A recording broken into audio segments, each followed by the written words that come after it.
Pues buenos días a todos, muchas gracias por volver a Principia, a este ciclo de conferencias.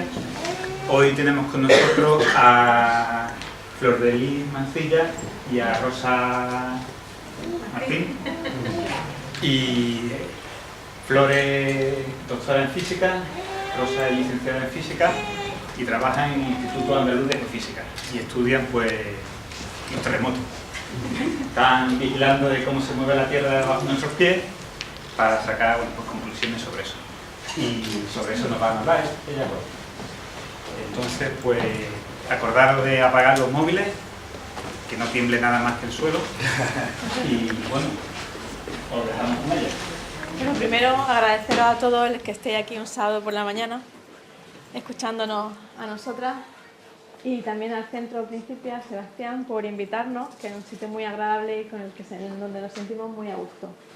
Rosa y yo trabajamos en el Instituto Andaluz de Geofísica, hacemos allí investigación. Yo aparte doy clase en la universidad, ella se ocupa un poco más de lo que es la parte técnica de los experimentos, y estudiamos tanto los terremotos en sí, su fuente, su producción, como qué información podemos sacar sobre la estructura de tierra usando esos terremotos. Entonces, primero vamos a decir qué es un terremoto. Un terremoto es un movimiento súbito del terreno, pasajero, que se produce por una liberación de energía. Esa liberación de energía lo que hace es producir ondas elásticas.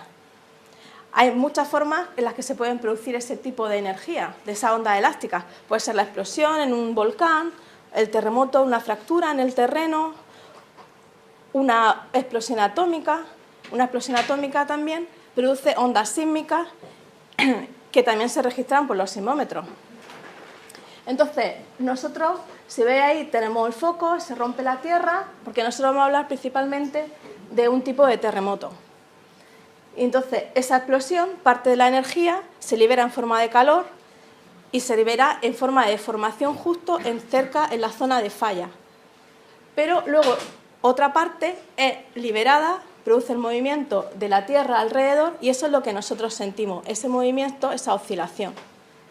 ¿Qué es una onda elástica? La onda elástica simplemente es esa propagación, esa perturbación física que lo que hace es transmitir energía, pero no transmite masa. ¿Qué quiero decir con esto? Que lo que hace es que las partículas, cuando llega la energía, se muevan alrededor de su posición de equilibrio. Pero cuando pasa la onda, ni se deforma ni nada, vuelve otra vez a su misma posición. O sea, que el medio no se deforma, simplemente se perturba. ¿Qué terremotos trabajamos nosotras? Pues principalmente en terremotos tectónicos. ¿Por qué se llaman tectónicos? Porque se producen en una fractura en el terreno producida por el movimiento de las placas tectónicas. Entonces, cuando se empezó a relacionar en 1906, a raíz del terremoto de San Francisco, lo que era la falla con la producción del terremoto. Hasta ese momento no se sabía muy bien qué era lo que producían los terremotos. Y lo que se vio es que esta es la foto del terremoto, y se ve como una valla se desplaza, ¿veis? Esto es lo que se produjo después del terremoto, y lo que se llama la teoría del rebote isostático. ¿Qué pasa? Que hay dos trozos, los dos lados de la falla se mueven en dirección contraria. Esto es porque es una falla que se llama en salto en dirección, y al principio los dos planos de la falla pues no se mueven porque hay una resistencia debido a que la superficie de la falla es rugosa, y entonces se opone al movimiento. Una vez seguimos apretando, seguimos forzando hasta que se rompe y se mueve súbitamente. Y eso es lo que produce la liberación de energía. En la Tierra tenemos un montón de placas tectónicas, unas más grandes, otras más pequeñas. Aquí tengo un mapa con las diferentes placas, las 12 más grandes, y estos números son los milímetros que se mueve cada una. Entonces, como veis, por ejemplo, aquí se está abriendo las placas, y una placa se mueve con respecto a la otra, la placa pacífica en este lado y la placa de Nazca en este, se mueven 18 centímetros. Si veis, por ejemplo, la India se está acercando a China en la zona del Tíbet a raíz de casi 5 centímetros al año. Entonces, todo ese movimiento luego se va acumulando en forma de energía hasta que se rompe y se producen los terremotos cuando el medio ya no aguanta más esa fuerza. ¿Qué hace que las placas se muevan? Pues simplemente voy a dar una descripción pequeña. Y es que la Tierra, el núcleo, la parte interior de la Tierra está caliente y a lo largo de los miles de años se va enfriando. Ese calor se va liberando a través de la superficie. Entonces, parte de material desde dentro de la Tierra sale en lo que se llaman las dorsales oceánicas y van creando una nueva corteza, una nueva parte de la corteza superior de la Tierra. Al crear material, este material que sube se mueve hacia los lados, haciendo que esta placa se choque con otra placa. A veces, como pasa en el Tíbet, las dos placas son continentales y una no se mete debajo de la otra, porque tienen la misma fuerza. Pero hay otras zonas, como en las zonas de subducción, por ejemplo en Chile, lo que está pasando en la zona de Chile, en el que la placa oceánica subduce y se mete por debajo de la placa continental. Esta placa que baja es material frío. Entonces, lo que hace es producir una célula de convección, material frío que baja hacia abajo y material caliente que sube hacia arriba. Ese tipo de fuerza es lo que hace que haya un movimiento de la superficie y que las capas y que las placas tectónicas a lo largo de la historia se hayan estado moviendo.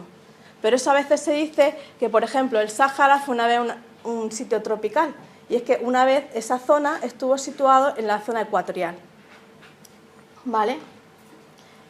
Y si vemos la distribución de terremotos, esto es la sismicidad global de terremotos mayores de 5, o sea, los terremotos un poco de mediano a grandes, desde el 2000 al 2008, donde están situados, vemos que nos van delineando el contorno de las placas tectónicas. O sea, la mayoría de los terremotos se producen en el contacto de dos placas tectónicas, que es donde mayor fuerza o donde se agrupa, donde hay una mayor concentración de deformación. Los colores, aquí el rojo, no sé si se ve muy bien, lo que dicen es la profundidad. Entonces, la zona donde tenemos el color verde, que son los más profundos, es donde vemos que esa placa oceánica va subduciendo y es donde se producen los terremotos más profundos. Entonces, todas estas zonas son zonas de subducción. Esta zona es la dorsal oceánica, que es donde va material del interior de la Tierra, va saliendo para formar la corteza oceánica. ¿Vale? Entonces, ¿qué es lo que nosotros medimos? Realmente nuestro dato, con lo que nosotros trabajamos, es el desplazamiento del suelo que produce el terremoto a lo largo del tiempo. Aquí tenemos el terremoto de Lorca del 2011, que tuvo una magnitud de 5.1, registrado en la estación de Mija, o sea, aquí cerca de Málaga. Como veis, esto es tiempo desde el origen del terremoto, y esta sería la primera llegada, cuando llega el primer frente de energía a la estación. Vemos que tarda 130 segundos en recorrer 300 kilómetros. Luego vemos, si os dais cuenta, hay diferentes como grupos energéticos que nos van llegando. Son las diferentes fases que tiene el terremoto y que luego veremos qué es lo que utilizamos para conocer la estructura interna de la Tierra. Normalmente, un sismómetro, como el que tenemos aquí, este sería el sismómetro, luego Rosa explicará un poco más, lo que mide es medir las tres componentes del desplazamiento. Tenemos una componente vertical y dos componentes horizontales. La componente vertical es positiva hacia arriba, la de norte es positiva hacia el movimiento hacia el norte y la del este es positiva hacia el este. O sea, movimiento positivo hacia el este, negativo hacia el oeste. ¿Vale? ¿Qué información trae el sismograma? Pues el sismograma contiene información de tres partes: la fuente sísmica, el medio de propagación y el efecto de sitio. Entonces, en la sismología, digamos que estos son los tres grandes bloques que nosotros estudiamos. En la fuente sísmica lo que vemos es la localización, dónde se localizan, a qué profundidad se localizan, cuál es la geometría de la falla, o sea, su dirección, lo que buza, o sea, el ángulo que hay con la horizontal, con la vertical de los dos planos de falla, el desplazamiento, cómo se desplaza un lado de la falla con respecto al otro. Y eso es lo que nos da, son tres tipos de fallas. Una, la falla inversa, la falla normal y la falla en salto en dirección. La falla en salto en dirección sería la falla de San Andrés, en la que un lado de la falla se mueve con respecto a otro, ¿vale? En la falla inversa y normal, la falla normal es la que un lado de falla baja hacia abajo y en la falla inversa sube hacia arriba. Simplemente lo que nos dice es el tipo de esfuerzos que hay, si lo que tenemos es una zona de extensión o tenemos una zona de compresión. Y eso está relacionado con el movimiento de las placas y todo lo que pasa en superficie y por la parte de abajo, ¿vale? Otra de las cosas es el efecto de sitio. El efecto de sitio en el fondo es un efecto de propagación, pero solo son los últimos kilómetros, porque son muy importantes a la hora de evaluar el riesgo sísmico. Entonces, ¿qué parte miramos? Pues la topografía, el tipo de sedimentos o de materiales. No es lo mismo estar en una cuenca sedimentaria que estar en una roca.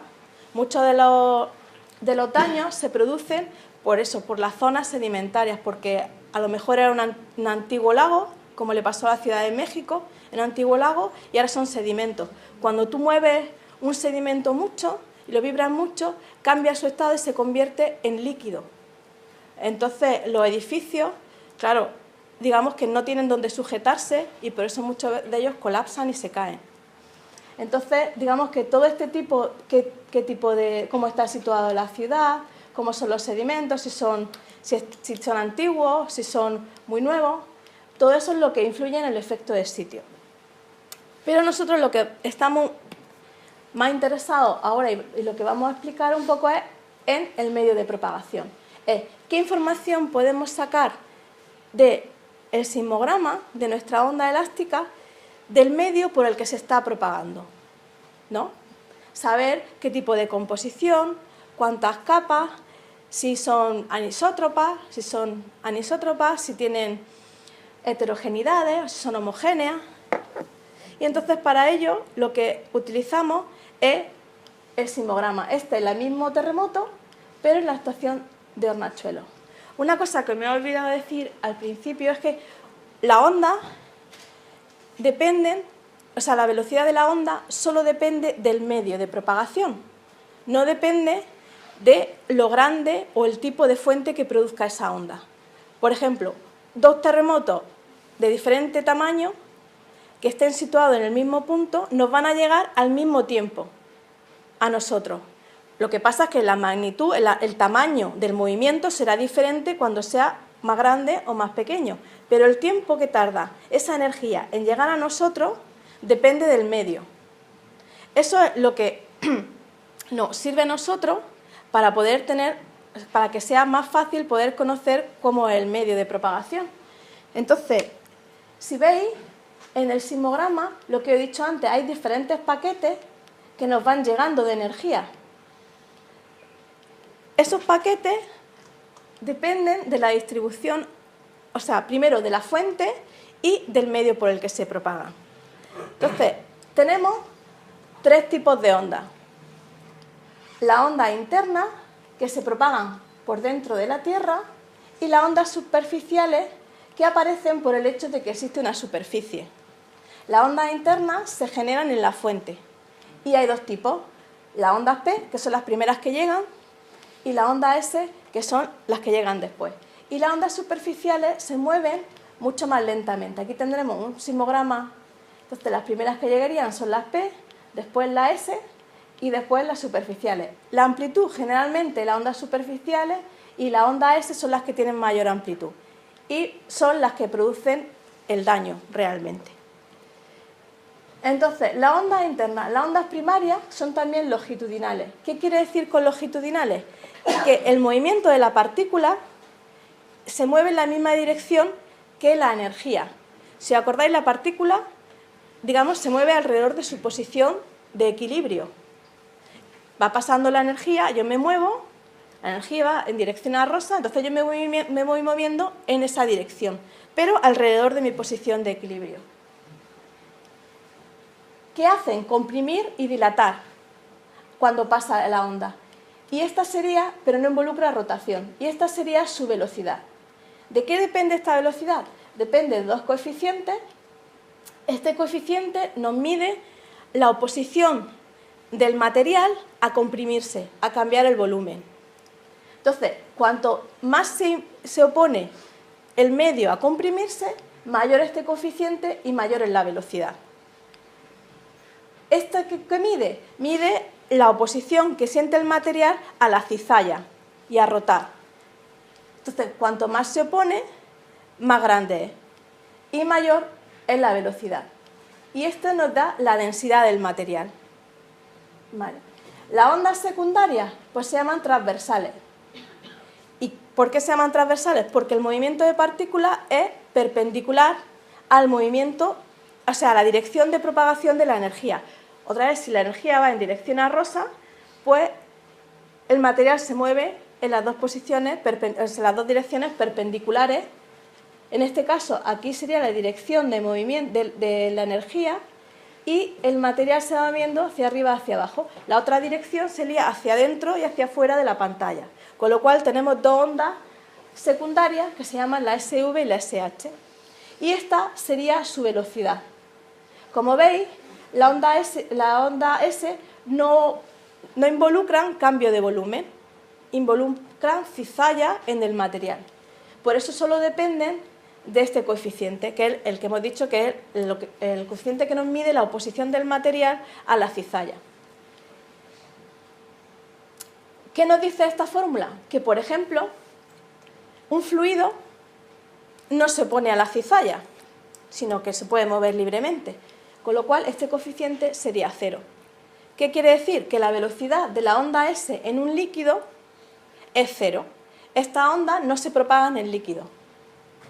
Entonces veremos la importancia que tiene ese hecho. Aquí, por ejemplo, os muestro un ejemplo, es el terremoto profundo que ocurrió en Granada en 2010, ocurrió a 620 kilómetros de profundidad y tuvo una magnitud 6.2. Entonces, si veis, estas son las llegadas, esta es la distancia, esto es Sierra Elvira, esta estación está al lado de Granada. Y estos son, ves cómo con esto aumenta la distancia y cada vez llega más tarde la primera llegada. Esta sería la segunda llegada, ¿vale? La llegada de la onda S. Aquí estamos viendo solo componente vertical y aquí estamos viendo varios ejemplos de estaciones en el que vemos las tres componentes. En rojo tenemos, la que se llama radial, que es una de las horizontales, en azul la transversal y en verde sería la componente vertical, la Z. Como es un terremoto profundo, no produce ondas superficiales prácticamente. Entonces, cuanto más cercano sea el epicentro a la superficie, o el hipocentro a la superficie, más ondas superficiales genera. Con lo cual, los terremotos más dañinos son los terremotos grandes que se producen cercanos a la superficie. Entonces, un terremoto profundo, pues en el fondo, da igual que sea en Granada, hay unos cuantos terremotos profundos que han pasado en Granada, o uno de 7 y pico, y casi ni se sintió, primero por la distancia a la que se producía. ¿Vale? Entonces, las ondas superficiales, pues como he dicho, se propagan por la superficie de la Tierra, su amplitud disminuye con la profundidad y se producen por el hecho de que hay superficie y de la interacción de la onda interna con la superficie. Tienen menor velocidad, llegan después y generalmente mayores amplitudes. Entonces, ¿cuál es el movimiento de partículas? Pues tenemos dos, una que se llama la onda Rayleigh y otra que se llaman ondas Love. No me voy a extender en esto porque no vamos a hablar mucho de ellas a lo largo de la charla. Y el movimiento de la onda Rayleigh es elíptico retrógrado. Entonces, cuando está en la parte de arriba, va hacia atrás de forma elíptica y conforme va yendo a la superficie cambia y y se invierte el movimiento. Y la onda Love lo que hace es un movimiento de que va haciendo como una onda hacia abajo. Si se ve aquí. O sea que es un movimiento un poco más complicado. También se puede obtener mucha información de esta onda sobre la densidad y velocidad de propagación con la profundidad, pero lo que vamos a hablar hoy es utilizar las ondas internas para sacar información de lo que es la estructura interna y profunda de la Tierra. Entonces, ahora Rosa os va a explicar un poquito cómo registramos ese tipo, los terremotos, y qué experimentos tenemos actualmente. Buenos días. Bueno, aquí os muestro cómo registra, un esquema simplificado de cómo registra un sismograma. Tenemos una masa suspendida y un sistema que está acoplado al medio, que es el que se mueve. Vemos cómo llega la primera onda P y la segunda onda S. Esto sería movimiento en la vertical y esto sería uno de los movimientos en horizontal.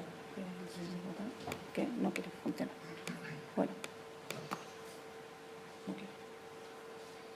Bueno, sería análogo, simplemente que el movimiento en horizontal. Entonces, los instrumentos que miden el movimiento del suelo pues se denominan sismógrafos y normalmente tienen tres componentes, que son las direcciones del espacio. Hemos hecho vertical, norte-sur y este y oeste. Lo que pasa es que estos sismómetros son muy simples y nosotros queremos ver variaciones muy grandes de desplazamiento, desde millones de veces más pequeños que el metro hasta 10 metros o 20 metros, que es el desplazamiento que nos puede producir una falla grande. Entonces, para eso no podemos utilizar un sistema mecánico, sino que tenemos que utilizar un sistema electromecánico, que es lo que está basado en los nuevos sismómetros de ahora, como el que os voy a mostrar aquí. Estos están basados en el principio que se llama de fuerza de aceleración compensada, y lo que se utiliza es un transistor de desplazamiento que emplea un condensador cuya capacidad va a variar en función del movimiento de la masa. Este condensador pues genera una corriente que es la que se pondrá al movimiento de la masa.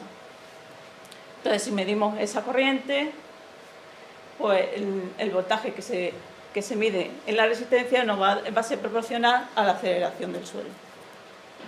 En realidad nosotros lo que queremos medir no es aceleración, eso lo hacen los acelerómetros, que también se utilizan para el movimiento del suelo, que miden movimientos fuertes, sino que lo que medimos es velocidad. ¿De acuerdo? Entonces lo único que se pone es que a la salida del traductor de desplazamiento se pone un amplificador, porque a veces la señal es muy pequeña, y a continuación un integrador para obtener una velocidad de salida. Posteriormente, para obtener el desplazamiento, como hemos visto en los sismogramas, simplemente lo que hacemos, pues integramos para obtener el desplazamiento. Bueno, he dividido más o menos los sismómetros que más se utilizan actualmente, son los denominados de corto periodo y largo periodo. La diferencia entre ellos es que uno es mucho más sensible que el otro. Uno solo registra frecuencias por encima de 1 hercio, mientras que, por ejemplo, estos que muestro a la derecha, y uno de los cuales hemos presentado aquí, pues registran frecuencias mucho más bajas.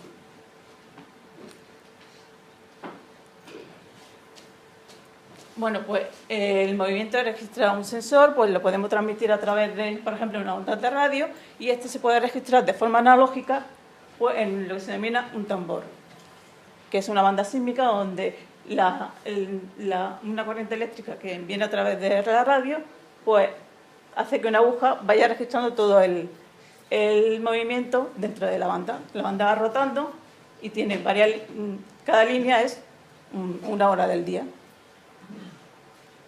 Además, normalmente estos registradores analógicos pues tienen un tiempo, porque necesitamos un tiempo para saber cuándo llega el terremoto.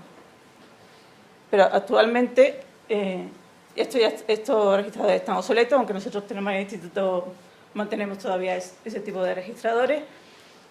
Y los que se utilizan en la actualidad pues son los digitales, ¿no? Aquí os muestro dos tipos de ellos, con los que nosotros trabajamos normalmente.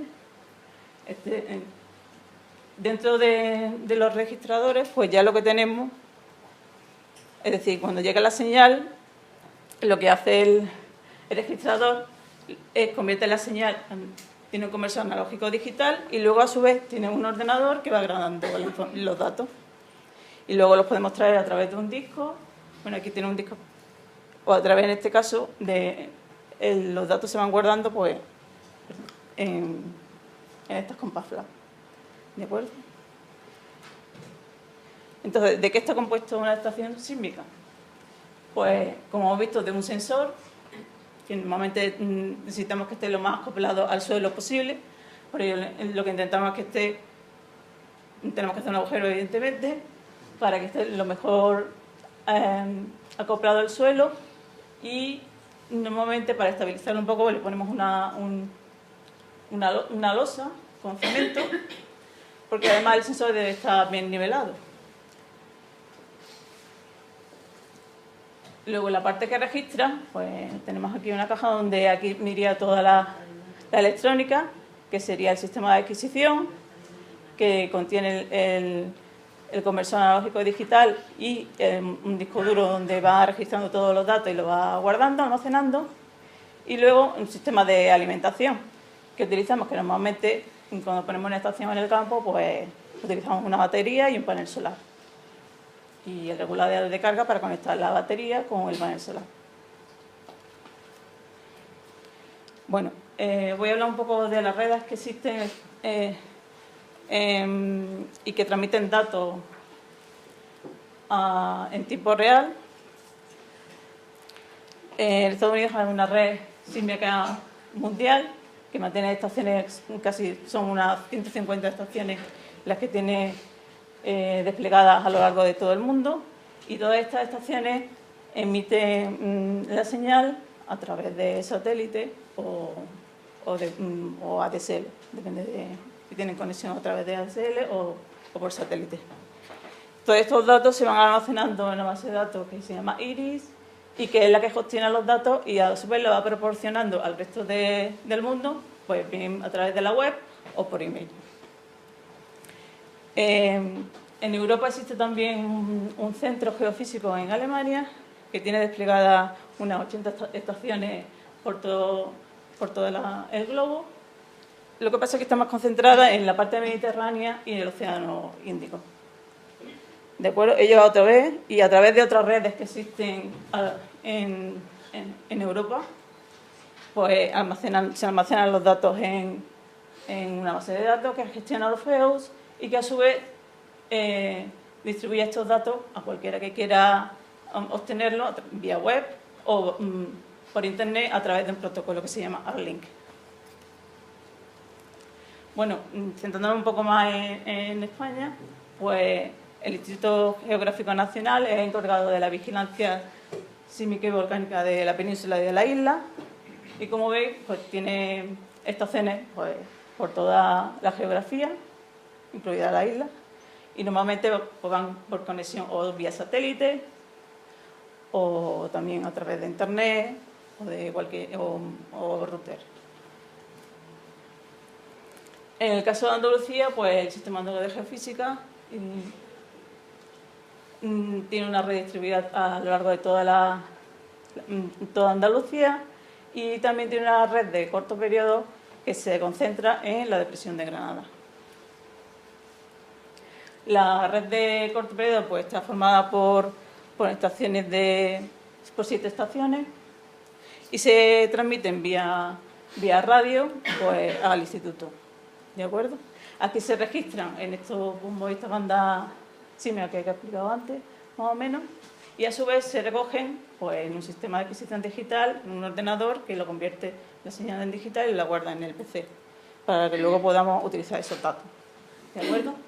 También en toda la geografía de Andalucía pues, tiene 13 estaciones, que estas son bandas anchas, formadas por sensores STC2, que evidentemente tienen su conversión también analógico digital, un ordenador que va registrando y se comunican pues también pues, a través de un módem, un router, a través de ADSL o a través de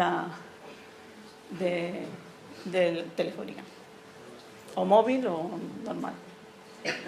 Este es el ejemplo de una de las estaciones que está en la Sierra de Aracena. Este está en el interior de una cueva. Bueno, aquí vemos que está el sensor, el cual lo tapan con una cacerola, que le llamamos, para aislarlo un poco. Se intenta aislar de los cambios de temperatura también, porque el sensor es muy sensible. Y aquí un poco pues toda la electrónica que lleva, ¿no? Pues el digitalizador, que convierte la señal analógica en digital. Tenemos el GPS, como hemos visto que necesitamos una medida de tiempo. Y este es un sistema, un PC que se llama, que contiene un software en Linux, y el que transmite va a ser el que nos transmite toda la señal en tiempo real a través del módem. Vale, aquí está el ejemplo del sensor que tenemos instalado. Y hay otra estación permanente en la cueva de Nerja, que es muy similar. En todas se quiebran el mismo tipo de... También un STS2, la electrónica es similar, a través de ADSL, ¿de acuerdo? Y todas ellas nos llegan directamente al instituto, ¿no? Aquí nos muestra un poco cómo entra base de datos a través de las redes periodo corto y de banda ancha. Son almacenados en un ordenador. Se utiliza un programa denominado SysAM, una base de datos, el cual podemos luego acceder para trabajar con ello. Desde 2008 pues se ha instalado un nuevo programa que ha sido desarrollado por el Centro de Geofísica de Potsdam, llamado del GFZ, y que permite la gestión de los datos en tiempo real. Nosotros, además de recibir los datos en tiempo real en el instituto, también enviamos algunas de nuestras estaciones, compartimos nuestros datos con otras instituciones. Y además esta red pues, está dentro de un sistema de alerta de tsunami que se encuentra en Yakarta. Entonces nosotros en el instituto pues, recibimos hasta 300 estaciones distribuidas por todo el mundo, y además podemos ver en todo momento, controlar como el estado de las estaciones y compartir esos datos en tiempo real con otras instituciones, ¿vale? Este es el sistema de alerta sísmica en tiempo real, ¿de acuerdo? Este programa permite hacer localizaciones automáticas. En el momento que se produce un terremoto, son detectados en todas las estaciones que están en esta red y muestra el terremoto, ¿de acuerdo? Bueno, permite eso, pues, un procesador automático, un identificador de las fases y una localización automática, con lo cual en poco tiempo se tiene la localización del terremoto que se haya producido en cualquier parte del mundo, ¿de acuerdo? Bueno, ahora voy a hablar un poco de algunos de los proyectos en los que hemos trabajado, en los que estamos involucrados actualmente, y algunos de los resultados. Flor luego va a mostrar algunos de los resultados que hemos obtenido a través de los datos de todas estas redes, ¿vale? El primero de ellos, y que ya acaba de finalizar, era un proyecto denominado IberaRail, que era similar a uno que se había puesto en marcha en Estados Unidos. En él se desplegaban unas 50 estaciones separadas, espaciadas 50 kilómetros. Se empezó con una primera fase en el norte y en el sur de España, se continuó hacia el centro y se finalizó con el norte de España. Entonces, con este experimento lo que se intentaba, pues, aparte de que íbamos a tener una gran cantidad de información y de formas de onda de la zona que antes no habíamos tenido, pues también se pretende con esos datos, pues, hacer diferentes estudios para conocer, pues, la litosfera de la península y la zona entre la corteza, entre el mar de Alborán, el norte de Marruecos y la península ibérica. Este era un ejemplo de una de las estaciones que teníamos instalada en el Torcal de Antequera. Pues es un sensor Tritium de banda ancha y con un sistema de adquisición Taurus, ¿vale? Y esta sería la instalación final como quedaba. ¿De acuerdo? Aquí están los paneles solares y dentro pues, está toda la electrónica, y también tiene evidentemente una batería y un regulador.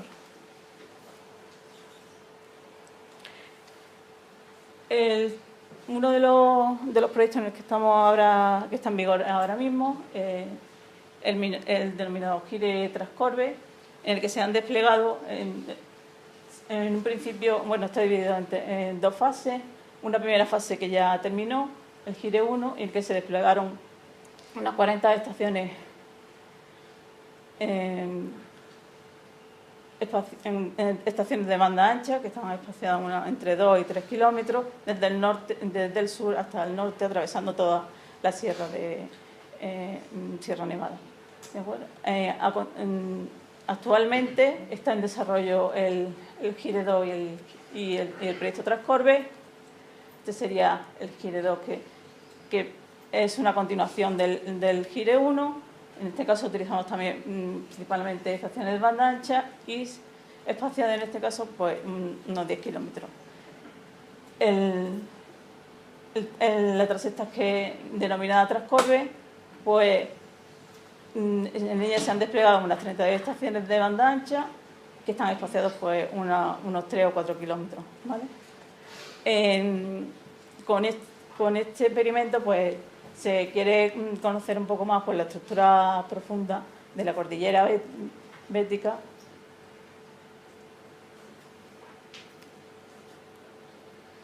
En este experimento pues, se han utilizado dos tipos de sensores, uno de corto periodo y otro de banda ancha. Y aquí os muestro un poco pues, cómo son algunas de las instalaciones que tenemos en el campo. ¿De acuerdo?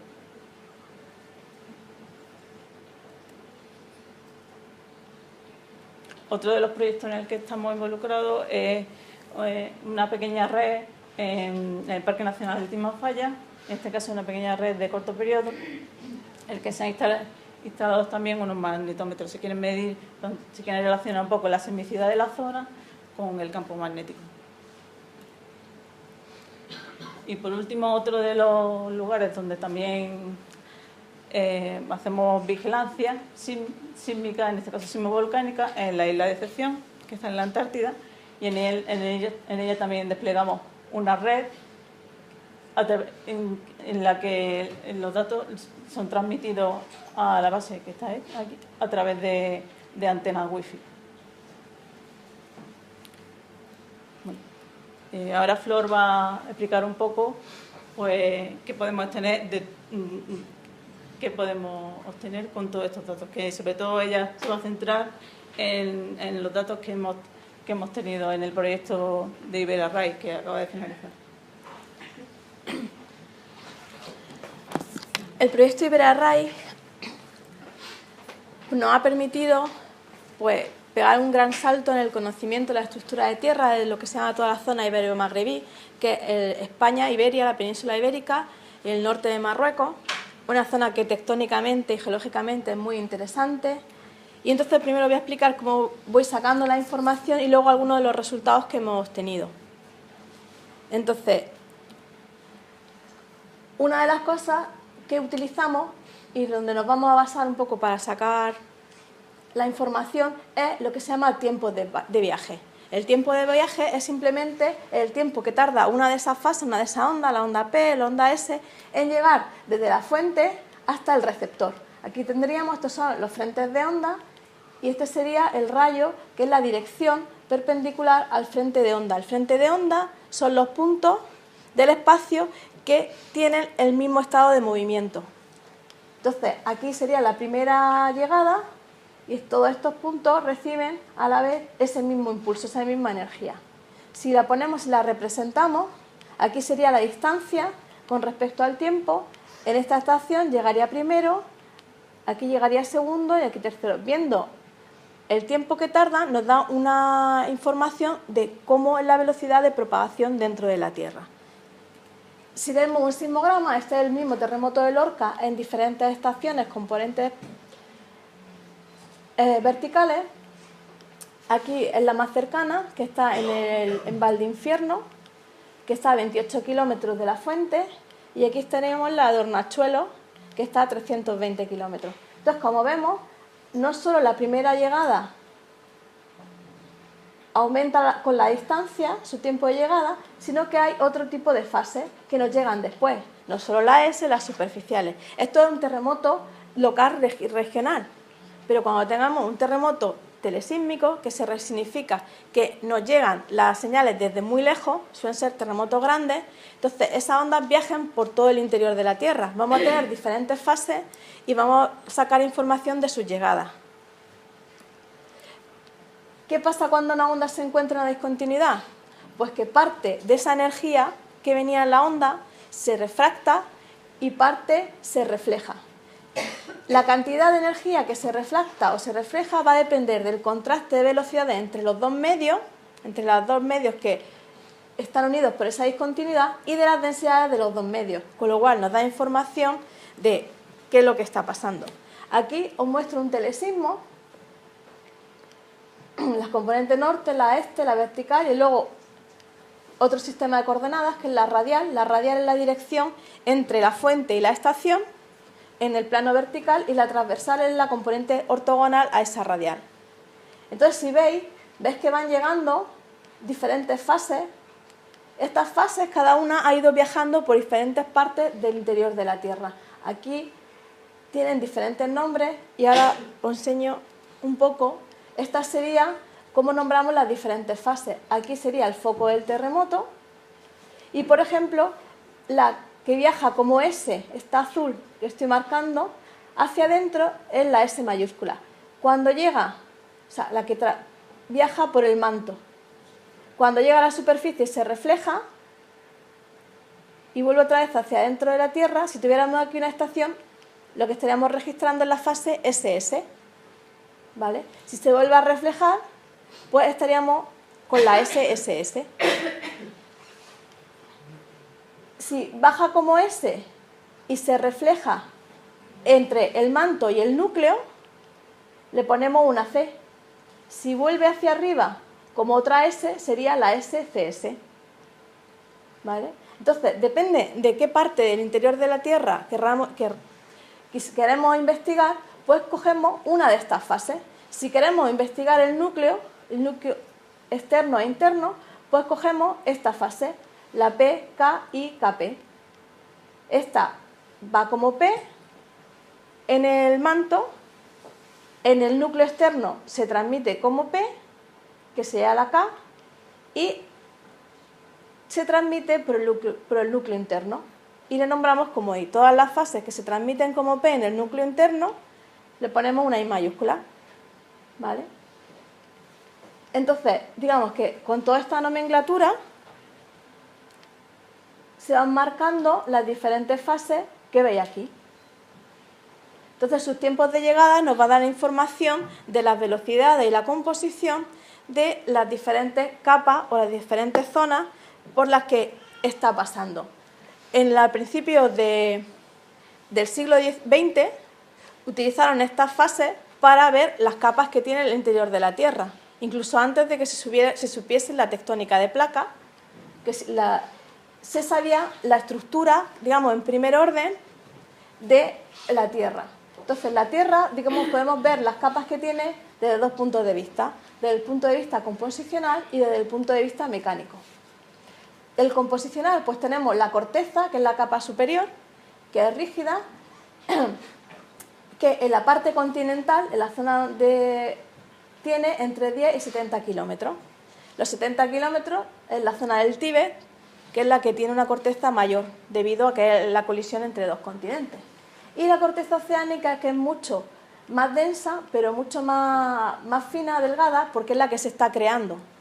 Y tiene entre 5 y 7 kilómetros de grosor. Después está el manto. Este tiene una composición más granítica, esta más de olivino, que es un tipo de material, y el núcleo, que el núcleo está formado más por hierro, níquel y otra serie de minerales. Pero luego tenemos la parte mecánica. La parte mecánica tenemos la parte de la litosfera, que es la corteza y la parte superior del manto. Esa capa es rígida y es la que se mueve. Por debajo de la litosfera está lo que se llama astenosfera, que tiene, digamos que en tiempos geológicos, la capacidad de fluir. Entonces tendremos una cosa rígida, sería como la nata en un vaso de leche. La parte de arriba está la nata, abajo está la leche, cuando la calentamos, pues veis que se produce una convección y la parte de arriba se va moviendo, se agrieta, se rompe. Un poco sería una visión de lo que pasa en la tectónica de placas. Y luego tenemos la mesosfera, que vuelve a ser rígida. Todo esto, la astenosfera, aparte de la litosfera y la mesosfera, sería lo que forma el manto, de forma composicional. Luego tenemos el núcleo externo. El núcleo externo es líquido. ¿Cómo sabemos que es líquido? Porque no se propagan las ondas S. Entonces, cuando vieron la propagación de la onda, cuando las ondas S llegan aquí, digamos que se reflejan y ninguna pasa. Y tenemos el núcleo interno, que vuelve a ser rígido. Si miramos con un poco más detalle, aparecen otras discontinuidades que son muy importantes, tanto en la dinámica de la Tierra, que son las discontinuidades del manto, una que hay a 410 y otra a 660, y la capa de doble'. ¿Por qué son importantes estas capas?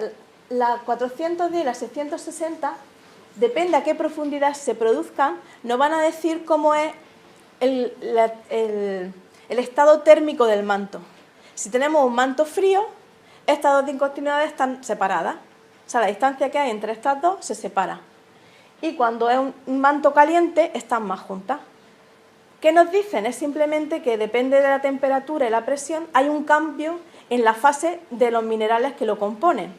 Entonces, estas discontinuidades lo que nos dicen es que a esa profundidad hay un cambio de fase y el material pues se pone a otra forma, normalmente más compacta. Y la capa doble' es la que está entre el manto y el núcleo externo. Digamos que es la capa de transición de una zona rígida a una zona líquida. Ahora esta es una de las zonas donde más estudios se están haciendo porque se piensa que que la dinámica, el cómo se mueve el núcleo externo con respecto al núcleo interno, para ver el campo magnético de la Tierra, de dónde suben las corrientes de material caliente hacia arriba, está muy ligado a cómo es esta capa, a la topografía, su grosor, porque no tiene un grosor constante, sino que tiene una topografía, su anisotropía y su atenuación, dependiendo, se ve que hay diferentes zonas. El manto externo, por ejemplo, lo que se ha visto es que el hemisferio oeste y la parte del hemisferio este y el hemisferio este es completamente diferente.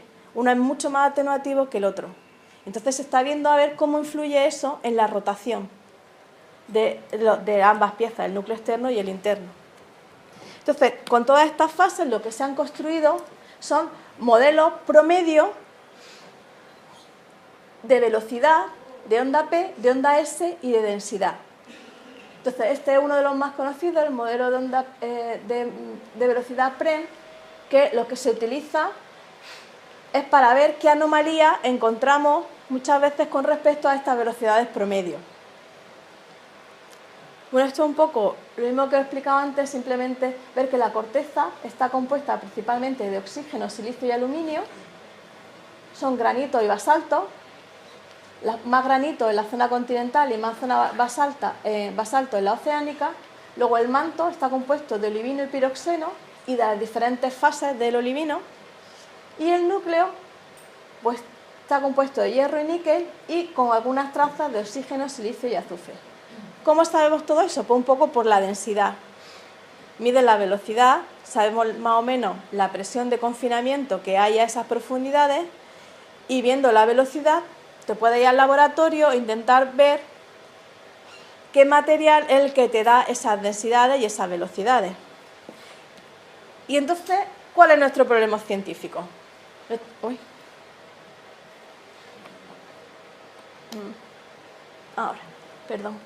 ¿Cuál es nuestro problema científico? Nosotros en el Instituto Andaluz de Geofísica sobre todo estamos interesados por la sismicidad y la sismotectónica del sur de la península y el norte de Marruecos. ¿Vale? Esta sería la sismicidad, el color nos muestra la profundidad de los terremotos, y como veis es una zona singular porque hay terremotos profundos y varias zonas de terremotos intermedios, que sería esta, una franja que se centra precisamente en Málaga, ¿Veis? Una franjita muy estrecha, aquí hay unos 100 kilómetros. También hay en el Golfo de Cádiz, pero mucho más dispersa. Y tenemos una zona muy pequeñita con terremotos muy profundos. Entonces, claro, el interés es saber qué es lo que está pasando. Y nosotros lo que queremos es conocer la estructura de la corteza y el manto, principalmente. Para eso hemos participado en el proyecto Topo Iberia, porque el proyecto Topo Iberia nos ha permitido tener estaciones muy cerca unas de otras, con las que poder mirar lo que está pasando por debajo y que nos den una imagen de la estructura actual de tierra.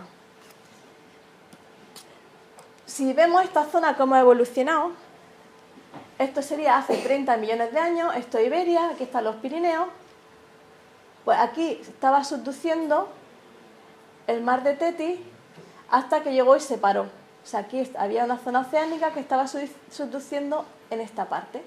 Como veis, esto es la Bética, o sea, esto sería la parte sur de España, aquí estaría Granada, Málaga, y estábamos pegados a los catalanes.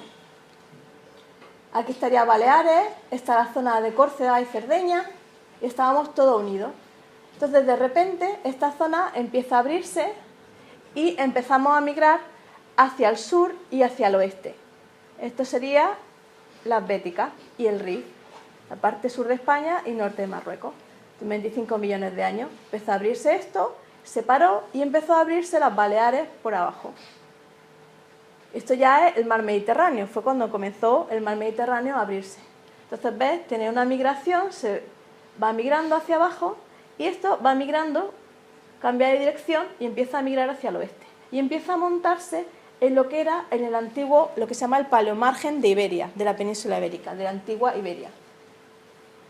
Y empieza a montarse. Entonces, lo que todo el mundo quiere saber es qué ha producido ese movimiento y cuáles son los procesos litosféricos y sublitosféricos que están produciendo todo eso. Como vemos, sigue ese movimiento, se va creando lo que luego será el arco de Gibraltar, ¿vale? Es una subducción hacia aquí y empieza a crearse el mar de Alborán. El mar de Alborán, la mayoría de la parte del mar de Alborán es corteza continental adelgazada, una zona de continente que se ha adelgazado, y en la parte aquí de Algeria, que se llama Algeria Basin, es donde está empezando a crearse, se ha empezado a crear corteza oceánica. ¿Vale? Entonces, se montó, y esta sería un poco hace 2 millones de años, como la imagen actual de lo que es todo el Mediterráneo. Parte está formando el arco de Calabria, aquí en esta zona, y aquí estaría, parte se ha montado en Argelia, parte en Marruecos y parte en el sur de España. ¿Vale? Entonces, lo que nosotros queremos ver es qué es lo que está pasando aquí y qué es lo que ha pasado para que se haya producido ese movimiento, esta extensión que ha creado el mar de Alborán y ese movimiento que ha puesto parte que se llaman las zonas internas, como nosotros las llamamos en geología, cuando veáis un mapa, son las zonas internas que se han montado encima de lo que antes era el borde de Iberia, el margen, el paleomargen. Entonces, para eso, una de las cosas que hemos utilizado son las primeras llegadas, para hacer una tomografía, como igual que una tomografía médica, y lo que hacemos es, esta es nuestra estación, tenemos terremotos, la mayoría son de telesismos, entonces el telesismo llega y se encuentra diferentes materiales y hay rayos, vemos los rayos que cruzan la misma zona con velocidad diferente. Entonces todos esos los rayos que pasan por esa zona ven perturbada su velocidad, de la velocidad promedio. Aquí tenemos una velocidad fija y aquí, por ejemplo, o una mayor o una menor. Y entonces todos los rayos que van pasando, cuando nosotros los registramos, tienen una modificación debida a que han pasado por una zona de diferente velocidad. Entonces, cuantos más rayos tengamos que pasen por esa zona, mejor sabremos cuál es su velocidad. ¿No veis? Entonces, construimos este tipo de imágenes. Entonces, lo que hacemos es dividir nuestra Tierra en cuadraditos y asignarle a cada cuadradito una perturbación de velocidad. Entonces, lo que estamos viendo aquí con colores son perturbaciones, el porcentaje de la anomalía de velocidad con respecto a la anomalía promedio, a la que nosotros hemos visto que tiene el modelo PREM, por ejemplo. Y vemos cómo cambia. El color azul son velocidades altas. ¿Qué significa velocidades altas? Cuerpo frío. ¿Vale? El rojo, pues en tomografía significa cuerpos calientes. Entonces, cosa interesante, a 75 kilómetros de profundidad, en el mar de Alborán tenemos un cuerpo frío. O sea que tenemos que tener corteza oceánica que está ahí metiéndose ahí abajo, que todavía no ha tenido tiempo de coger la temperatura del entorno. Entonces, aquí hay una zona fría. ¿Qué tenemos aquí? Pues una zona caliente que está justo debajo del Atlas. O sea, uno de los problemas más interesantes es porque el Atlas es una topografía muy alta. Cuando tú tienes una montaña, tú esperas como un iceberg, que lo mismo que estás viendo para arriba, estás viendo hacia abajo. Entonces tú esperarías que tuviera una raíz muy profunda, pero no pasa eso. Y entonces, ¿por qué no pasa eso? Porque tienen material astenosférico que le está empujando. Entonces se llama lo que se llama una topografía dinámica, que hay una fuerza abajo que está empujando para que tenga esa altura. ¿Vale?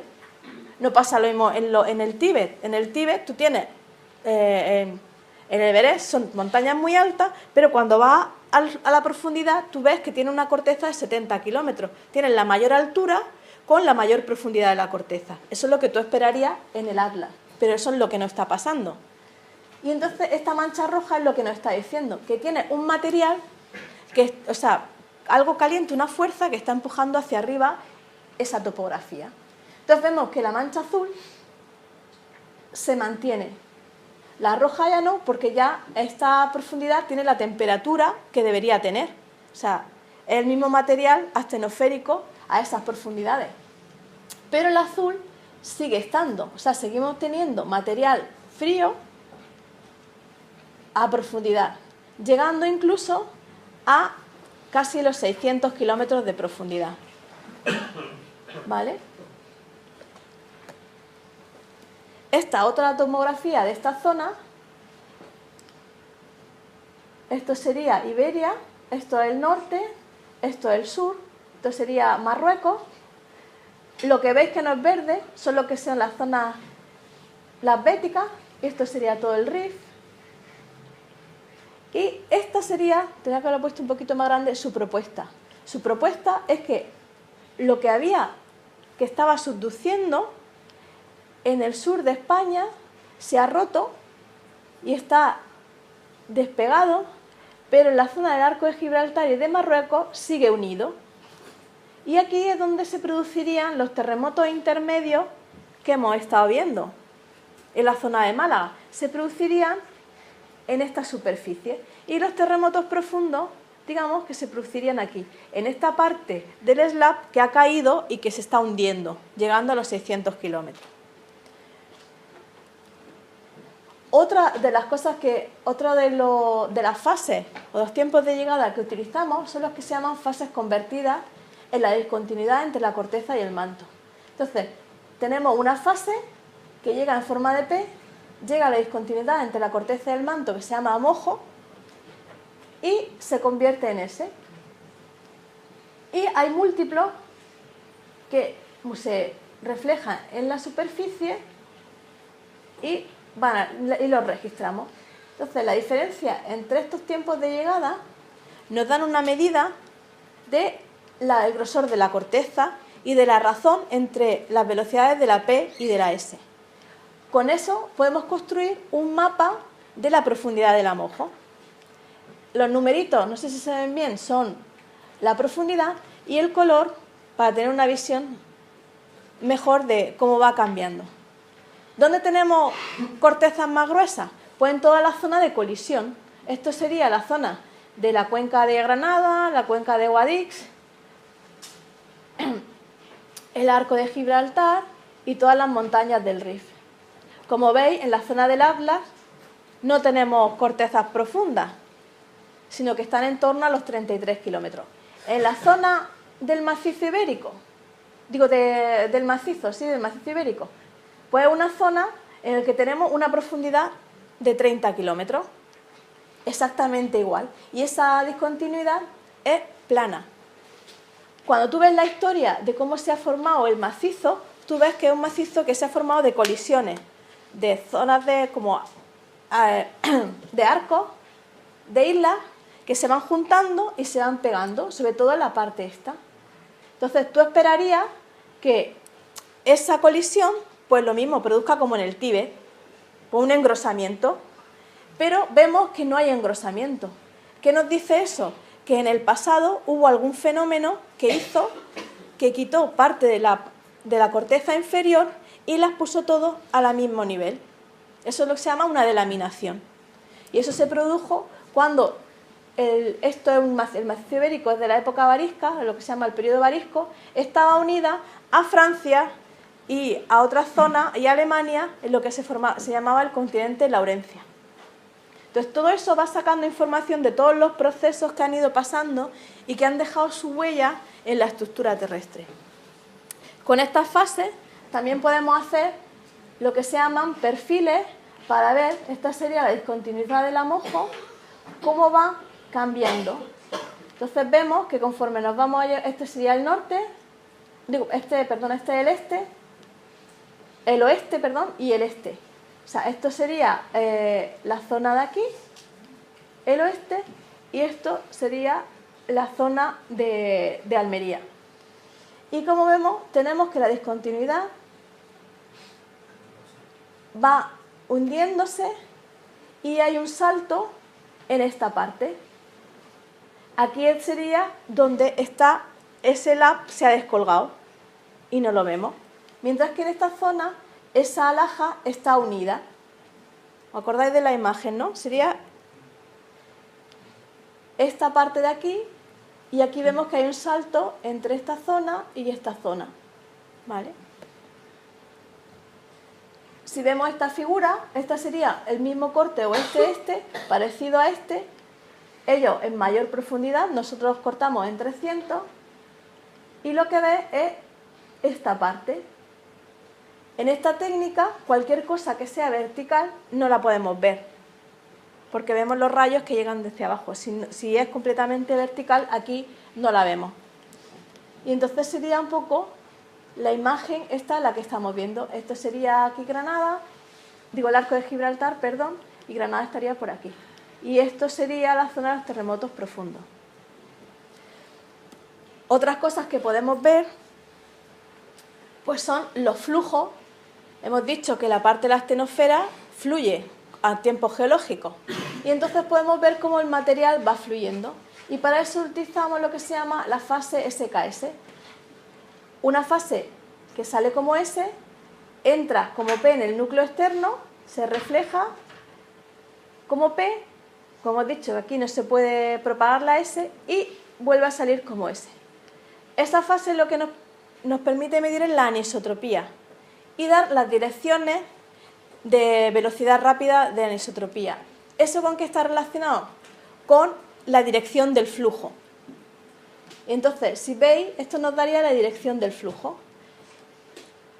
El material de la astenosfera se mueve en esta dirección y aquí se corta, con lo cual tenemos este flujo fluyendo en esta zona. Aquí sabemos que esa laja que se está subduciendo está cortada. Entonces, digamos que lo que estamos haciendo es generar una imagen de qué es lo que está pasando en el centro, o sea, por debajo de nuestros pies, y relacionarlo con toda la evolución tectónica de la zona. Y aquí os dejo, pues ya llevamos una hora. Muchísimas gracias. Gracias por aguantarnos y por escucharnos.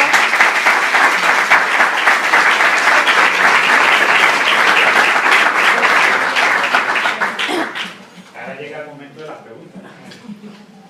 Una pregunta que llevo mucho tiempo. ¿Cómo sabemos o por qué sabemos si es más profundo el terremoto o menos profundo? ¿Por qué se hace más profundo o menos? O sea, ¿cómo lo sabemos o por qué? ¿Por qué? El terremoto se producen porque el material tiene unas condiciones de fragilidad. Entonces depende de lo que está pasando, de los procesos esos tectónicos que he estado diciendo, pues si la parte frágil está más profunda, se produce ahí. O sea, depende de las fuerzas que están interaccionando. Por ejemplo, cuando tú tienes una laja, lo que, que va bajando de corteza oceánica, pues esa corteza oceánica tiene agua. Cuando tú la vas calentando, esa fase, ese mineral que tiene agua, suelta el agua y cambia de fase. Eso produce que haya un cambio de volumen y que rompa. Entonces, por ejemplo, si es un terremoto profundo, suele ser por cambios de volumen, cambios de fase. Si es un terremoto más superficial, es simplemente que tú estás forzando un material frágil y lo vas rompiendo. Depende de qué condiciones tengas, pues rompes más trozos o rompes menos trozos. O sea, depende de la fuerza del material. Cuando el material es muy fuerte, aguanta mucho, pero cuando rompe más grande, ¿vale? Entonces depende. Por ejemplo, el terremoto de Chile, que ha sido el terremoto más grande de la historia, rompió 1000 kilómetros de falla en todo Chile. O sea, rompió casi toda la zona de subducción. Entonces, ahí digamos que es una zona con material muy duro que aguanta mucho la deformación hasta que, y el momento que rompe, libera tantísima energía que hace que todo vaya rompiendo en cascada. ¿Vale? Entonces, yo pienso que es porque haya más agua o menos agua. No, depende. Si los terremotos superficiales no depende de que haya más agua o menos agua, depende de las condiciones de fragilidad. Cuando los terremotos que son más profundos, normalmente es porque hay un cambio de fase debido a la temperatura y que ese cambio de fase produce que el agua sea expulsada y se cambie a un tipo de material más deshidratado. Por ejemplo, estabais diciendo lo de los proyectos que habéis explicado, ¿no? Como lo de la RAI o el transporte. ¿Cuánto tiempo es necesario? Porque habéis dicho, por ejemplo, que el de la RAI había terminado ya, ¿no? Sí. ¿Cuánto tiempo os lleváis estudiando? ¿Tenéis que estar observando, ¿no? O analizando datos? Depende qué técnicas quieras emplear y depende de la zona. Entonces, normalmente con las técnicas si lo que utilizas son telesismos, pues los telesismos se producen donde se produce. Me refiero, tú tienes que contar con qué sismicidad tiene tu zona. No es lo mismo un experimento en Japón que un experimento en España, porque el tamaño... No sabemos, a lo mejor nosotros notamos que hay un tipo de movimiento y sin embargo, pues como sismógrafo, pues vemos que hay una cierta actividad pequeña, ¿no? Claro, entonces depende primero si quieres conocer por ejemplo, la sismicidad de una zona. Si tienes poca sismicidad, necesitas más tiempo de registro. Si tienes una zona muy activa, pues con poco tiempo, es que depende del enfoque. En Iberarray, pues como lo que queríamos era utilizar telesismos, sobre todo para ver la estructura interna, pues lo que hemos tenido son 2 años. Con 2 años tienes datos suficientes para poder hacer este estudio, la tomografía o ver las fases convertidas, las diferentes discontinuidades. Entonces, un poco se diseña dependiendo de cuál es tu objetivo. Las estaciones estas que el Transcorbe y el Gire, pues las vamos a tener lo que dura un proyecto, pues 2 años, un poco así. Y lo que nos dejan, porque son prestadas, o sea que... Y otra pregunta más. Antes decíais, ¿no?, que depende del fluido, o sea, del material en el que se produzca ese movimiento, había veces que pues, no se transmitía, ¿no? Se hicieron los líquidos. Sí. Cuando se ocurre un maremoto, son ondas P. Bueno, no, lo que se hace son poner un micrófono, porque son ondas P, me refiero. Entonces, con las ondas P, con un micrófono, es suficiente. Claro, porque es una onda de presión. El maremoto lo que hace es que la Tierra rompe la superficie, se produce un escalón, ese escalón se transmite al agua y lo que tú tienes es que esa es la fuente del tsunami, ¿no? Ese escalón y ese movimiento hacia arriba del agua, que es lo que se transmite. Entonces, tú lo que vas midiendo es cómo sube y baja la superficie del agua. Entonces, con tener una boya y un micrófono, un medidor de presión, es suficiente. Son ondas de presión. ¿Y por qué no se dieron cuenta del tsunami de Indonesia? Porque no, has visto, a ver, la foto que ha enseñado Rosa. Bueno, o sea, el saber que iba a haber un tsunami, las probabilidades de que exista un tsunami son altas. El único problema es que tienes que avisar a la gente con suficiente tiempo. y no todos los terremotos que se producen en esa zona. O sea, para que se produzca un tsunami tiene que ser un tipo de falla que levante el suelo o lo baje, ¿no? Y que esté en superficie, o sea, que levante el suelo oceánico. Un terremoto en esa zona a 70 kilómetros de profundidad no produce tsunami. Entonces, lo primero que tienes que hacer es poder localizar lo más rápidamente posible ese terremoto. Y después tienes que ver lo grande que es. Porque, claro, si levanta muy poquito suelo, te da igual. Que no había, vamos, Que no había sensores. Ah, no había sensores. Entonces, a ver. Ah, espérate, está aquí, me la he pasado. Cuando veis las estaciones que tienen, aquí. ¿Ves estas estaciones? Todas estas estaciones se han puesto nuevas desde el 2004 porque el GFZ es el que lleva la investigación, la alerta de tsunami en el Índico. Entonces, hasta ese momento, el único centro de alerta de tsunami estaba en Hawái, los americanos. Los americanos han sufrido tsunamis muy grandes, como el del terremoto de Chile, que mató a mucha gente en Hawái, el terremoto de Alaska, que es el segundo más grande, que también mató gente. Entonces, los americanos sí que tienen un sistema de alertas muy bueno, pero no había ninguno en esta zona, porque claro, son pobres. No te... ¿Y el de Cádiz, cuando el terremoto de Cádiz, que según dice hubo un tsunami? Pues el problema que tiene Cádiz es que por muy rápido que seamos, la fuente está muy cerca. Con lo cual, como mucho puede avisar a la emergencia para decirle, mira, eso se ha destruido. pero no es una zona tan activa, me refiero, el movimiento aquí de placa es muy pequeño. Son 7 milímetros en comparación con lo que se mueve en aquella zona, que son centímetros. Entonces, la recurrencia de terremotos aquí no es tan grande. Y ya te digo, tú puedes avisar, ahora hay muchos sistemas que intentan localizar, por ejemplo, el sistema que tenemos nosotros de localización está pensado para alertas. Entonces, pues eso, tienes que tener la localización lo más rápidamente posible y lo más precisa posible para avisar a la gente, porque no puedes hacer una alerta que afecte a millones de personas si no tienes, o sea, si no estás muy seguro, porque claro, ya hay cosas políticas, económicas, que... Entonces, digamos que se intentan que sean 5 minutos. Pero claro, en 5 minutos llegan los sistemas de prevención. El sistema de prevención tienen que tener un sistema para avisar a la población. Entonces, casi lo más importante es que la educación, ¿no? Educar a la población para que sepa que cuando tiene un terremoto grande y se mueve un poquito el mar, pues aléjate. Porque llega. ¿Nos vaya a hacer un terremoto o no? Ah. Bueno, habíamos traído, esta es una de las... No sé, ¿hay más preguntas? Podemos. Sí. Bueno, primero agradeceros vuestra charla, lo bien que lo habéis ilustrado, y segundo, sobre las estaciones, donde fijáis las estaciones para medir. Por ejemplo, me ha llamado la atención el Torcal de Antequera, que es un sitio que tiene que estar muy fracturado. Cuando llega una onda, eso con las cavidades de aire, pero, eso se nota en los sismos. No, porque las frecuencias, digamos, no ven, o sea, las frecuencias en las que nosotros trabajamos no ven tanto detalle. Para nosotros el Torcal de Antequera es un sitio de roca sólido, un buen sitio para poner las estaciones.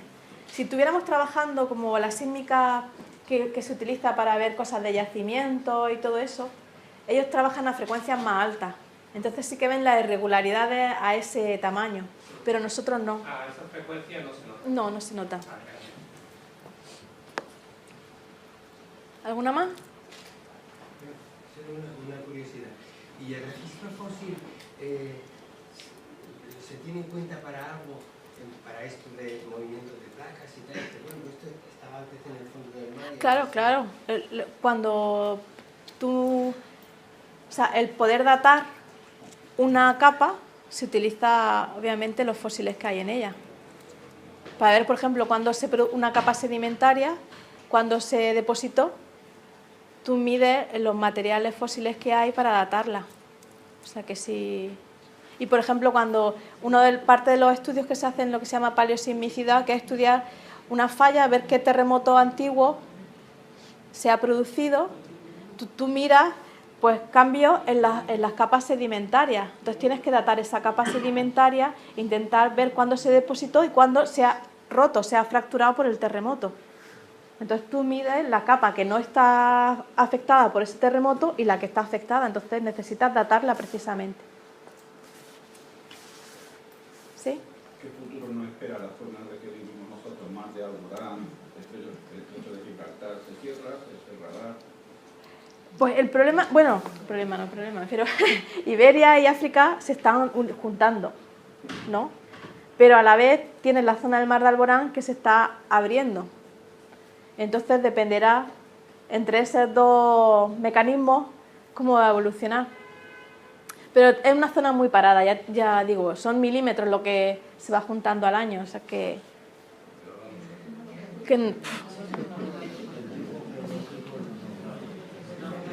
a no ser que cambie, me refiero, a veces hay... Pero nosotros no dependemos solo de lo que está pasando aquí, sino todas las placas están interaccionando. Si de repente hay una zona como pasó, ¿no? Se abre el Atlántico Norte, luego primero el sur, luego se empieza a abrir el Atlántico Norte, ya cambia todo el posicionamiento de la región. Pero por ahora vamos a seguir como estamos durante mucho tiempo.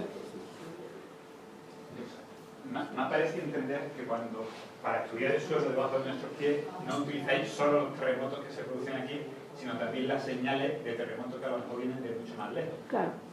Es que o sea, principalmente utilizamos terremotos que vienen más lejos, más que los terremotos que... Porque ellos vienen como verticalmente de más abajo. Si quieres estudiar lo que es la parte superior, sí que puedes estudiar los terremotos que ocurren aquí, pero los terremotos superficiales, la profundidad máxima son 12 kilómetros. Entonces no pueden mirar más abajo de 12 kilómetros. O sea, con ellos pueden mirar la parte de arriba. Y sin embargo, con los telesismos miras todo el trayecto.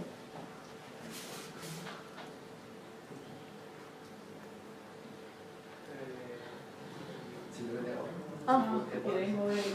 Bueno, esta estación de emergencia que tiene el Instituto de Geofísica cuando hay algún caso así de crisis sísmica, como por ejemplo en Terra Parají. De hecho, allí tenemos ahora mismo instalada una cerca en Sabiote de las mismas características.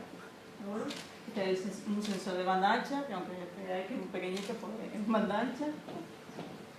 Y el sistema de adquisición que lleva el conversor analógico digital, y ahí podéis viendo el movimiento de la... Se ve con un poco de retraso. ¿Alguien quiere hacer un terremoto? ¿Tú quieres hacer un terremoto? Venga. Ah, no, un terremoto, venga. Nos da un golpe. Venga, a ver, ¿hasta dónde, a qué magnitud va a llegar? ¿Tú quieres probar? Tú si quieres hacer un magnitud, ¿a dónde registras? Venga. ¿Se tiene que dar un golpe?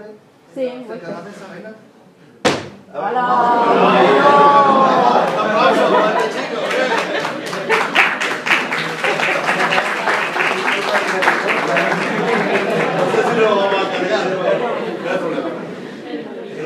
¿Qué lleva? ¿Fluido que lleva dentro? No, simplemente lo habéis contado, ¿no? Las masas. ¿La habéis puesto el esquema que habéis puesto igual? Bueno, suelen ser condensadores que depende cómo se muevan, tiene más superficie entre las dos placas del condensador o menos. Entonces eso cambia el voltaje que hay entre las dos y relaciona el desplazamiento con el voltaje. No quedéis con la gana. ¿Quieres probar también? ¿Quieres probar terremoto? No se trata de la tierra, hablo con pajarito. A ver qué tal. Pero mirar allí, porque simplemente poner la mano, mira, lo toca suave. Vamos a ver qué ocurre con el sensor. Fíjate, simplemente apoyar la mano. Ahora muévela un poco o haz un golpecito. Está recuperando del golpe de antes. Bueno, debe ser cada vez que es súper sensible, ¿no? ¿Qué magnitud ha llegado el golpe de antes, por ejemplo? No, se ha pasado, ¿no? Un poco. Se ha pasado intelectual. ¿Y ahora mismo qué magnitud tendría ahora mismo? Ahora, por ejemplo, ¿eh? ¿Se puede medir de alguna forma? Ahí directamente, sí, bueno, te vas a decir, pero no te dice exactamente. Es una medida que no es... Que no es escala Richter. Es voltaje. Tiene muestras por... Son muestras. Había que trasladarlo para saber qué.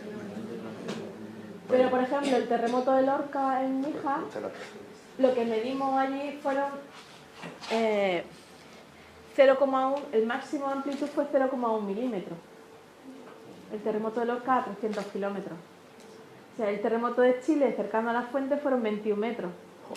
Entonces tiene un rango dinámico de medidas, ¿no?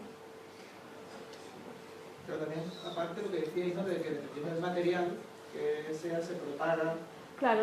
más rápido, más lento. ¿Hay alguna forma de que ocurra un terremoto en algún sitio y que a una corta distancia ni siquiera se note? ¿Tiene que ser un material muy blando o cómo sería? Tiene que ser... Bueno, es que el problema es que los sedimentos, por ejemplo, que es donde viajaría más lentamente la onda, tienen otras cosas, y es que el alto contraste entre la cuenca sedimentaria y lo que es el basamento, que se llama la parte cristalina, hace que ahí se reboten la onda y empiecen a amplificarse, produce resonancia, y eso lo que hace es amplificar ciertas frecuencias que son las que producen el destrozo de los edificios, porque el edificio empieza a resonar con la frecuencia de la cuenca, y entonces eso es lo que hace. Por ejemplo, en México, como he dicho antes, era un antiguo lago que se desecó, la Ciudad de México, y el terremoto del 85, que destrozó casi prácticamente la ciudad, se produjo a 300 kilómetros de distancia.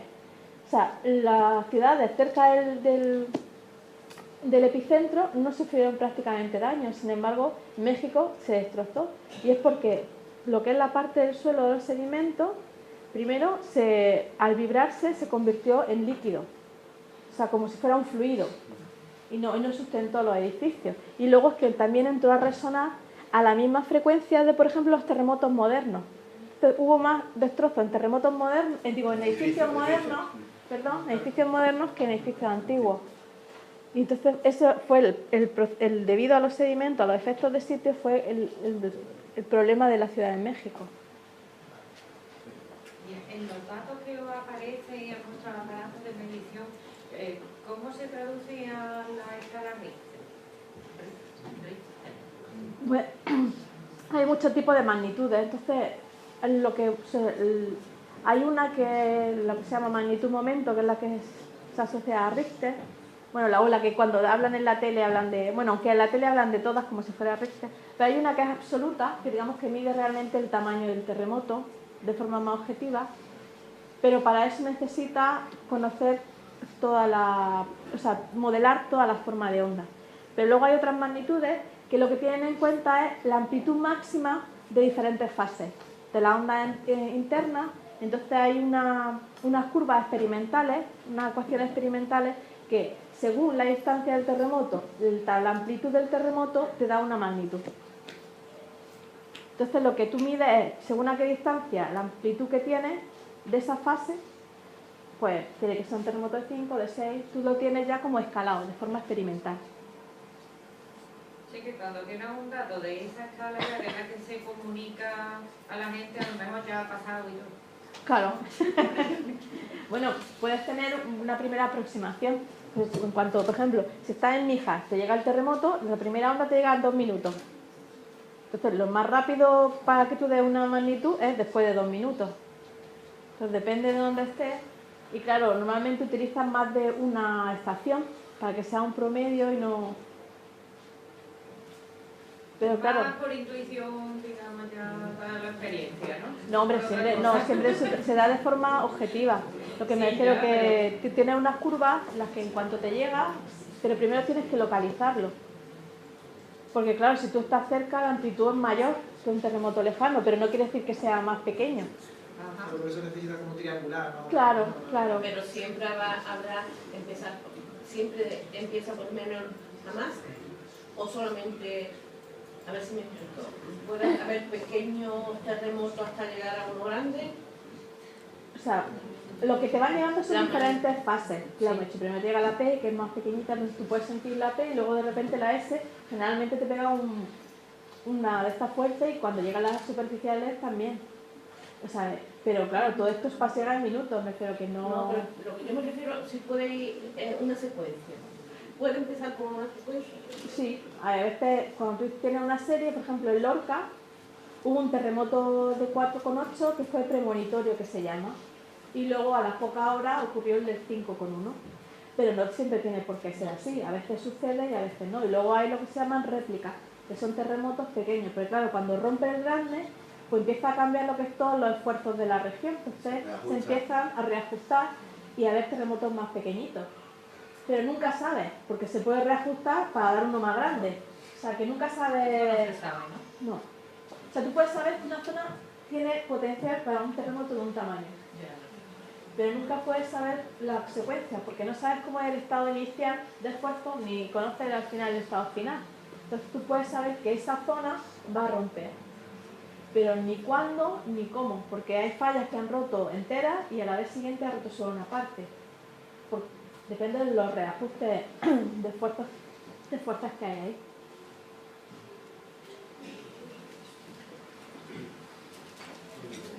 Yo creo que nos habéis ganado de sobra nuestros rodillos antiguamente también, así que no sé si te lo estoy dando bien, no estoy viendo bien las letras. No. Justo como era Pues eso, y encantado de vuestra charla maravillosa.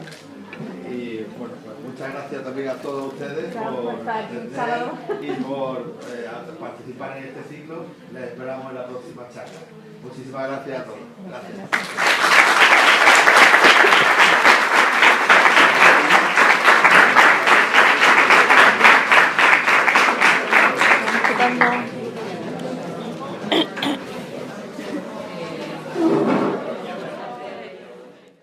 Nosotros sentimos ese movimiento, esa oscilación.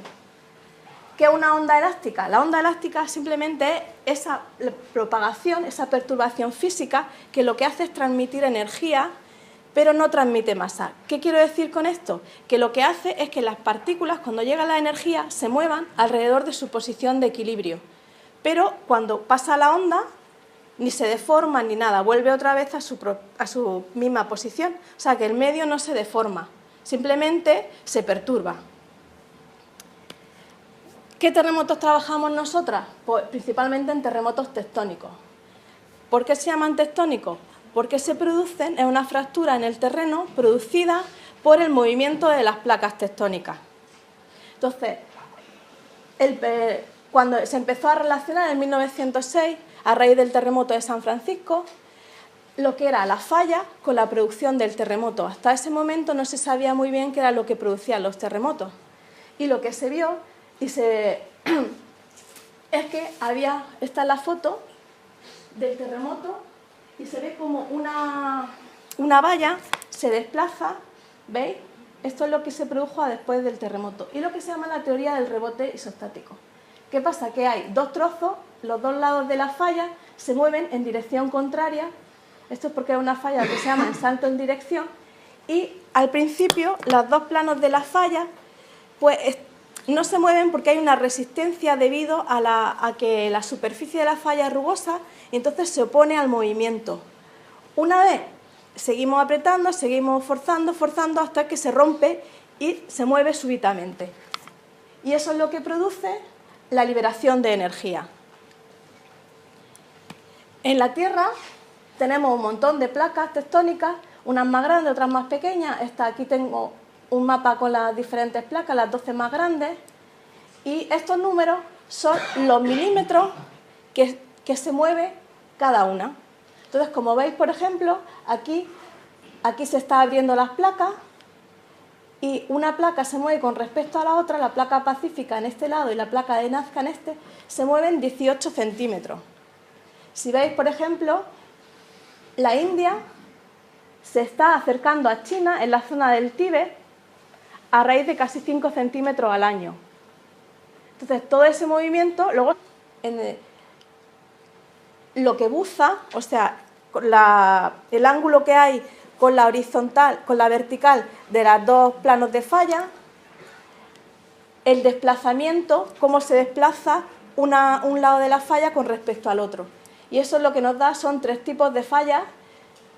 Una, la falla inversa, la falla normal y la falla en salto en dirección. La falla en salto en dirección sería la falla de San Andrés, en la que un lado de la falla se mueve con respecto a otro.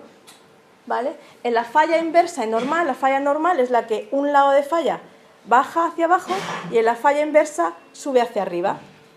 Simplemente lo que nos dice es el tipo de esfuerzos que hay, si lo que tenemos es una zona de extensión o tenemos una zona de compresión. Y eso está relacionado con el movimiento de las placas en las que, y todo lo que pasa en superficie y por la parte de abajo, ¿vale? Otra de las cosas es el efecto de sitio. El efecto de sitio en el fondo es un efecto de propagación, pero solo son los últimos kilómetros, porque son muy importantes a la hora de evaluar el riesgo sísmico. Entonces, ¿qué parte miramos? Pues la topografía, el tipo de sedimentos o de materiales. No es lo mismo estar en una cuenca sedimentaria que estar en una roca. Muchos de los daños se producen por eso, por las zonas sedimentarias, porque a lo mejor era un antiguo lago, como le pasó a la Ciudad de México, en un antiguo lago, y ahora son sedimentos. Cuando tú mueves un sedimento mucho y lo vibras mucho, cambia su estado y se convierte en líquido. Entonces, los edificios, claro, digamos que no tienen donde sujetarse y por eso muchos de ellos colapsan y se caen. Entonces, digamos que todo este tipo, cómo está situado la ciudad, cómo son los sedimentos, si son antiguos, si son muy nuevos, todo eso es lo que influye en el efecto de sitio. Pero nosotros lo que estamos más interesados ahora y lo que vamos a explicar un poco es en el medio de propagación. ¿Qué información podemos sacar del sismograma, de nuestra onda elástica, del medio por el que se está propagando, ¿no? Saber qué tipo de composición, cuántas capas, si son anisótropas, si tienen heterogeneidades, si son homogéneas. Y entonces, aquí el rojo, no sé si se ve muy bien, no, lo que dicen es la profundidad. Entonces, las zonas donde tenemos el color verde, que son los más profundos, es donde vemos que esa placa oceánica va subduciendo y es donde se producen los terremotos más profundos. Entonces, todas estas zonas son zonas de subducción. Esta zona es la dorsal oceánica, que es donde va material del interior de la Tierra, va saliendo para formar la corteza oceánica. ¿Vale? Entonces, ¿qué es lo que nosotros medimos? Realmente nuestro dato, con lo que nosotros trabajamos, es el desplazamiento del suelo que produce el terremoto a lo largo del tiempo. Aquí tenemos el terremoto de Lorca del 2011, que tuvo una magnitud de 5.1, registrado en la estación de Mija, o sea, aquí cerca de Málaga. Como veis, esto es tiempo desde el origen del terremoto, y esta sería la primera llegada cuando llega el primer frente de energía a la estación. Vemos que tarda 130 segundos en recorrer 300 kilómetros. Luego vemos, si os dais cuenta, hay diferentes como grupos energéticos que nos van llegando. Son las diferentes fases que tiene el terremoto y que luego veremos qué es lo que utilizamos para conocer la estructura interna de la Tierra. Normalmente, un sismómetro, como el que tenemos aquí, este sería el sismómetro, luego Rosa explicará un poco más, lo que mide es medir las tres componentes del desplazamiento. Tenemos una componente vertical y dos componentes horizontales. La componente vertical es positiva hacia arriba, la de norte es positiva hacia el movimiento hacia el norte y la del este es positiva hacia el este. O sea, movimiento positivo hacia el este, negativo hacia el oeste. ¿Vale? ¿Qué información trae el sismograma? Pues el sismograma contiene información de tres partes: la fuente sísmica, el medio de propagación y el efecto de sitio. Entonces, en la sismología, digamos que estos son los tres grandes bloques que nosotros estudiamos. En la fuente sísmica, lo que vemos es la localización, dónde se localizan, a qué profundidad se localizan, cuál es la geometría de la falla, o sea, su dirección se va acumulando en forma de energía hasta que se rompe y se producen los terremotos cuando el medio ya no aguanta más esa fuerza. ¿Qué hace que las placas se muevan? Pues simplemente voy a dar una descripción pequeña. Y es que la Tierra, el núcleo, la parte interior de la Tierra está caliente y a lo largo de los miles de años se va enfriando. Ese calor se va liberando a través de la superficie. Entonces, parte de material desde dentro de la Tierra sale en lo que se llaman las dorsales oceánicas y van creando una nueva corteza, una nueva parte de la corteza superior de la Tierra. Al crear material, este material que sube se mueve hacia los lados, haciendo que esta placa se choque con otra placa. A veces, como pasa en el Tíbet, las dos placas son continentales y una no se mete debajo de la otra, porque tienen la misma fuerza. Pero hay otras zonas, como en las zonas de subducción, por ejemplo en Chile, lo que está pasando en la zona de Chile, en el que la placa oceánica subduce y se mete por debajo de la placa continental. Esta placa que baja es material frío. Entonces, lo que hace es producir una célula de convección, material frío que baja hacia abajo y material caliente que sube hacia arriba. Ese tipo de fuerza es lo que hace que haya un movimiento de la superficie y que las capas y que las placas tectónicas a lo largo de la historia se hayan estado moviendo. Pero eso a veces se dice que, por ejemplo, el Sáhara fue una vez un sitio tropical, y es que una vez esa zona estuvo situada en la zona ecuatorial. ¿Vale? Y si vemos la distribución de terremotos, esto es la sismicidad global de terremotos mayores de 5, o sea, los terremotos un poco de mediano a grandes, desde el 2000 al 2008, donde están situados, vemos que nos van delineando el contorno de las placas tectónicas. O sea, la mayoría de los terremotos se producen en el contacto de dos placas tectónicas, que es donde mayor fuerza o donde se agrupa, donde hay una mayor concentración de deformación. Los colores